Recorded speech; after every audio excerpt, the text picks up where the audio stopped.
What would happen if there were no deaths? The last series of Torchwood dealt with this premise.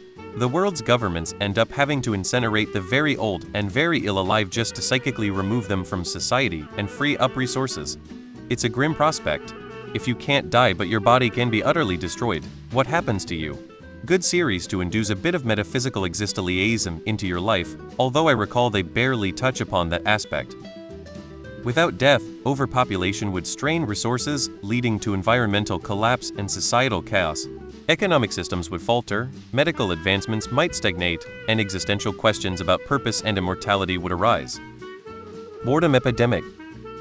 Too many people in drive-thru in McDonald's. That's a good question. Makes you think. There's almost 10 billion people on this planet, and that number is probably not even close to how many have ever lived and are now dead. Basically the plot of the Scythe trilogy by Neal Shusterman. Too many people everywhere.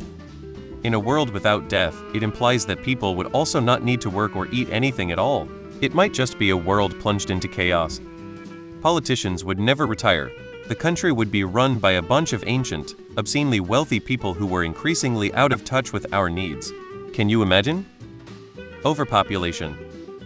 You might enjoy the book series Scythe by Neal Shusterman.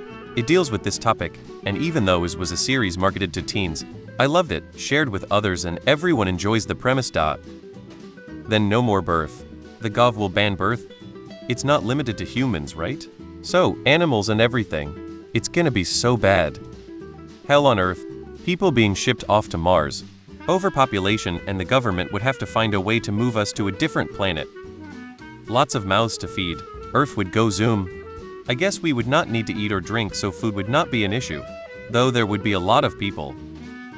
Overpopulating, and more people than ever willing to die. People begging to die.